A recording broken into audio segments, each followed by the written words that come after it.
Yeah, I've had such a great time at the BBC for so long that I've always said it would take something special to persuade me to leave that role, and I get the impression this is that something special.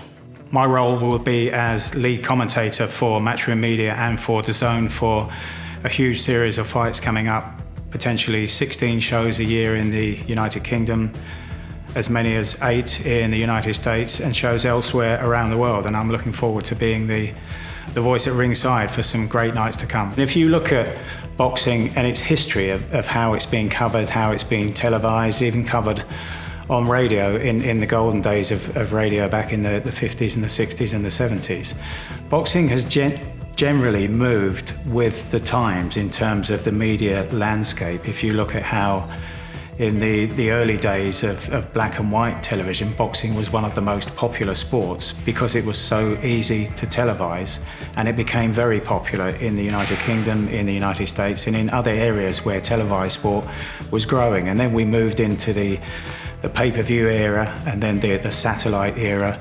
And generally, over the decades, boxing has tended to move with the times, and I just think this is the next step. The biggest complaint of boxing fans the world over is that the best don't fight the best, and this is an opportunity with the power behind this whole organisation and this whole venture. This is a chance for the bigger fights to happen, and to happen more regularly, and to happen with big crowds attached.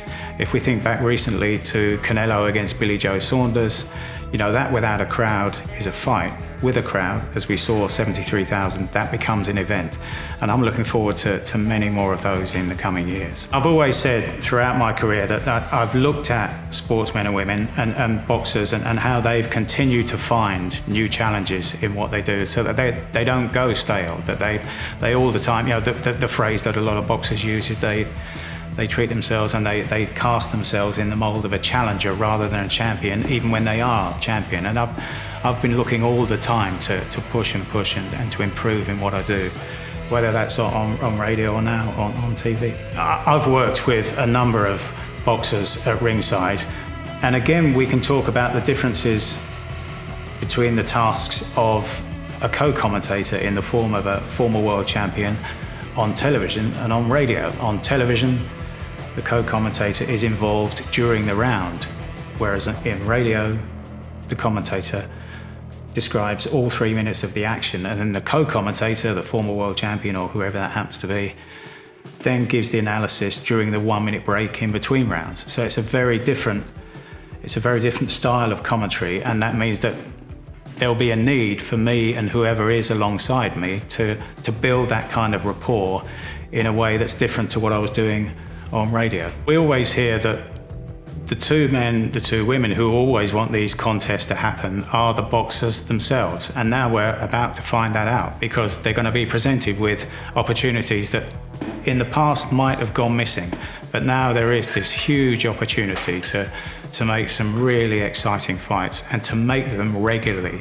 You know, there's been a tendency over the years to look forward to fights 2 and 3 months down the line, and almost to just accept the shows in between as precursors to the big ones to come. But I think we have an opportunity here to have big shows, not necessarily week in, week out, but much more regularly than we've seen in the past. Event shows as opposed to fight nights. And I think that's one of the great attractions of this whole new venture, is that we're going to have many more of those event nights rather than fight nights. I really like the prospect of Canelo Alvarez against Caleb Plant for all the super middleweight belts.